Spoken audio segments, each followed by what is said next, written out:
IAS अधिकारी पूजा खेड़कर, ये नाम पिछले बहुत दिनों से काफ़ी चर्चा में है।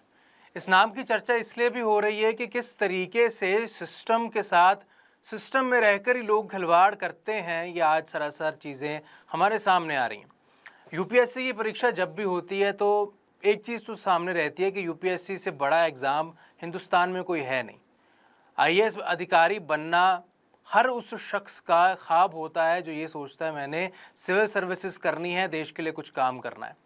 लेकिन कुछ आईएएस अधिकारी इस तरीके से भी बन जाते हैं लोग जो फर्जीवाड़ा कर कर, धोखाधड़ी करके, अपनी पहचान बदल कर, अपनी डिसेबिलिटी का फ़ायदा उठाकर और सबसे इम्पॉर्टेंट और सबसे बड़ा विक्टिम कार्ड खेल कर अपने आप को आईएएस अधिकारी बनाने की होड़ में रहते हैं। हमारा सिस्टम है, हमारे सिस्टम में लूप होल्स बहुत रहते हैं। उन्हीं लूप होल्स का फ़ायदा उठा रही थी या भी शायद कहीं ना कहीं उठा रही होंगी आईएएस ट्रेनी पूजा खेड़कर। पूजा खेड़कर ने आईएएस की परीक्षा में जब परीक्षा में बैठी, परीक्षा पास की, तो परीक्षा में बैठने से पहले उन्होंने 2 डिसेबिलिटी के प्रमाण पत्र दिए, यानी 2 मेडिकल लेटर दिए, जिसमें ये कहा कि मुझे देखने में थोड़ी बहुत दिक्कत है और थोड़ी मानसिक परेशानी भी है। इसके चलते 2 मेडिकल लेटर लगाए गए उस परीक्षा में। लेकिन जिस अस्पताल से मेडिकल ये लेटर बनवाए गए, उस अस्पताल के डॉक्टर का कहना है कि ये सिर्फ 7% की डिसेबिलिटी है। इतनी कम प्रतिशत की डिसेबिलिटी को अगर यूपीएससी मान्यता नहीं देगी, इसलिए इस पूरे केस को एक डिसेबिलिटी केस कहना सरासर गलत है। अब इसमें बात ये भी सोचने वाली है कि पूजा खेड़कर ने एक नहीं बल्कि 2 डिसेबिलिटी लेटर कैसे बनवा लिए। जो दस्तावेज़ दिए उस अस्पताल में वो सारे फर्जी थे, फर्जी दस्तावेज़, फर्जी माँ बाप, जो राशन कार्ड दिखाया वो गलत, जो जगह दिखाई जहाँ पर एड्रेस की जगह बताई, जो अपना एड्रेस बताया वो भी सरासर गलत, पूरे तरीके से फर्जीवाड़ा बताया। और सिर्फ इतना ही नहीं, एक रिपोर्ट में तो, एक मीडिया की रिपोर्ट में ये भी दावा किया गया है कि पूजा खेड़कर ने अपनी उम्र तक छुपाई है, सिर्फ इसलिए ताकि वो डिसेबिलिटी क्राइटेरिया के अंडर पेपर दे सके। इस डिसेबिलिटी क्राइटेरिया के अंदर ऐसी कौन सी बातें निकल के सामने आती हैं, क्यों इतना बड़ा मुद्दा ये बन चुका है, और इस डिसेबिलिटी क्राइटेरिया में आम कैंडिडेट के मुकाबले उस डिसेबल कैंडिडेट को, उम्मीदवार को क्या फ़ायदे होते हैं, एक बार उस पर चर्चा कर लेते हैं।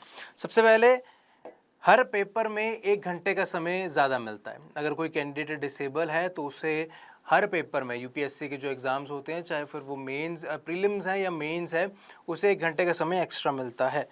अधिकतम आयु सीमा में 10 वर्ष की छूट मिलती है। अगर एक आम कैंडिडेट की उम्र 30 वर्ष तक वो पेपर दे सकता है, उसके बाद अगर वो चाहे भी तो एग्ज़ाम नहीं दे सकता, अगर वो जनरल कैटेगरी का है तो। लेकिन अगर आप एक डिसेबल कैटेगरी के पर्सन हैं तो आपको 10 साल से ज़्यादा उम्र की एक लिमिट मिल सकती है, यानी 30 के बाद भी 10 साल और ऊपर आप एग्ज़ाम दे सकते हैं। दिव्यांग अभ्यर्थी अपनी उम्र सीमा तक कितने भी अटैम्प्ट दे सकते हैं।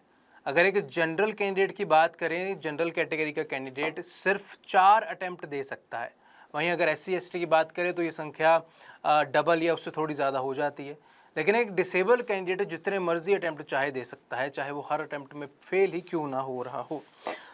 परीक्षा केंद्र में वर्तमान पते का नज़दीक रखा जाता है, यानी अगर मैंने अगर एग्ज़ाम देना है और मैं चंडीगढ़ में हूँ, मैं कोई डिसेबल हूँ, तो मेरा एग्ज़ामिनेशन भी मेरे उस एरिया के आसपास ही रहता है। उसी बीच इसमें एक और दिक्कत है कि अगर देखने में कुछ दिक्कत है, परेशानी है, तो परीक्षा में बैठने के लिए आपको एक राइटर मिलता है जो आपके लिए एग्ज़ाम लिखेगा। और दिव्यांग अभ्यर्थियों को उनकी अलग से मेरिट लिस्ट बनती है। जाहिर सी बात है, अगर एक डिसेबल कैंडिडेट है तो उसको आम कैंडिडेट्स में तो गिना जाएगा नहीं, उनको उन्हीं में गिना जाएगा जिस कैटेगरी में वो आते हैं, चाहे फिर वो डिसेबल कैटेगरी में 5 लोग ही क्यों ना हो। उन 5 लोगों की अलग लिस्ट बनेगी, उन 5 लोगों के लिए अलग सीट्स यूपीएससी में रिजर्व की जाती हैं। हालांकि ये भी प्रावधान है कि अगर उन 5 लोगों में से किसी के नंबर अच्छे आ गए तो वो दूसरे कैटेगरी की सीट से भी अपना, दूसरी कैटेगरी के कोटे से भी अपनी सीट ले सकता है। पूजा खेड़कर के नाम पर सिर्फ इतनी चर्चा इसलिए नहीं हो रही कि पूजा खेड़कर ने गलत तरीके से दस्तावेज बनाए। ये चर्चा शुरू तब हुई जब आईएएस की ट्रेनिंग करने के दौरान पूजा खेड़कर ने वो सभी डिमांड्स रखनी शुरू कर दी जो शायद एक आईएएस अधिकारी भी अपने बहुत सालों की सर्विस में नहीं रखता। डिमांड थी गाड़ी पर नीली बत्ती होनी चाहिए, नौकर चाकर साथ में हो, अलग घर हो, घर में नौकर के लिए अलग सर्विस क्वार्टर हो। हर वो चीज़ जो एक आईएएस अधिकारी को ऊंचे लेवल पर पहुंचने के बाद मिलती है, वो इस पूजा खेड़कर आईएएस ट्रेनी ने अपनी ट्रेनिंग पीरियड के दौरान ही दे दी। इसलिए यूपीएससी ने या एडमिनिस्ट्रेशन ने इसका तबादला कहीं और कर दिया। लेकिन जब फिर इंटरनल इंक्वायरी बैठी तो बहुत सी चीज़ें बाहर आने लगी। बाहर ये भी आई चीज़ें कि पूजा खेड़कर की मां के खिलाफ भी मामला दर्ज है। एक किसान को बंदूक दिखाकर डरा धमकाकर उसकी ज़मीन ऐंठने का आरोप है पूजा खेड़कर की मां पर, जिसके खिलाफ उनके खिलाफ मामला दर्ज हुआ है और उनको हिरासत में भी लिया गया है।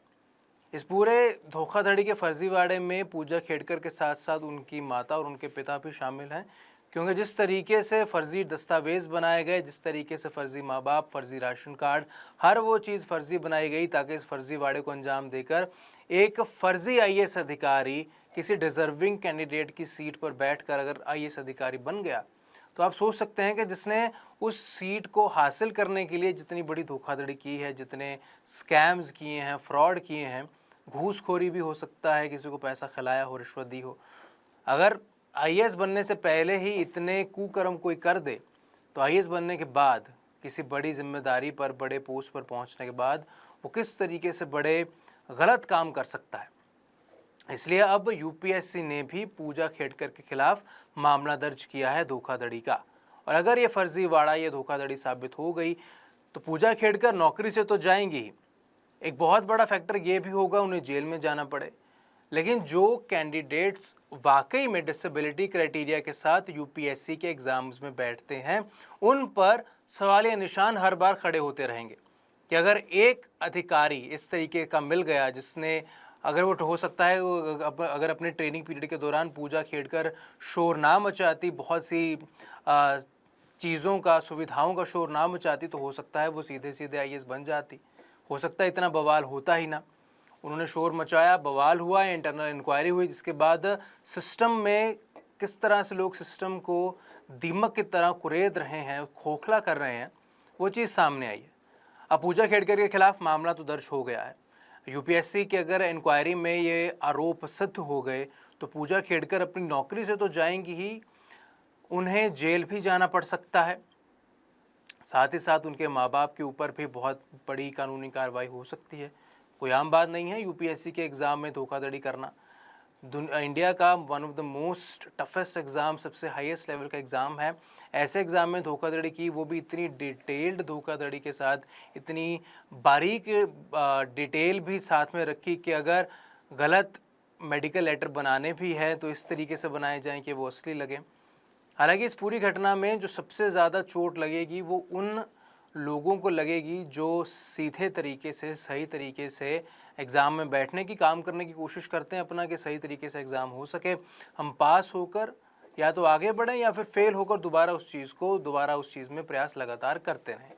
लेकिन पूजा खेड़कर द्वारा जिस तरीके से इस तरीके के षड्यंत्र को रचा गया, इस स्कैंडल को, इस स्कैम को क्रिएट किया गया, हर बार क्वेश्चंस उठेंगे इसी क्राइटेरिया पर कि क्या जिन लोगों को डिसेबिलिटी क्राइटेरिया से पास्ट में, यानी पहले जिन्होंने आईएएस की परीक्षा में सफलता प्राप्त की, क्या वो सही तरीके से प्राप्त की, क्या उसमें कोई लूप होल्स नहीं थे, और या फिर जो आने वाले समय में कैंडिडेट उस क्राइटेरिया से अपना नामांकन भरेंगे, पंजीकरण करेंगे, रजिस्ट्रेशन करेंगे, क्या उनके भी पूरे प्रोसेस में, पूरे प्रोसीजर में कोई लूप होल्स होंगे या नहीं होंगे। तो पूजा खेड़कर के खिलाफ बहुत सी ऐसी चीज़ें निकल के सामने आई हैं। माँ के खिलाफ मामला दर्ज है, पिता का नाम भी शामिल हो रहा है, और गलत तरीके से आईएएस बनने चली थी पूजा खेड़कर। अब आरोप अगर इनके खिलाफ सिद्ध हो गए तो आईएएस तो नहीं बन पाएंगी। हाँ, सारी उम्र जेल में चक्की पीसेंगी, इतना तय है।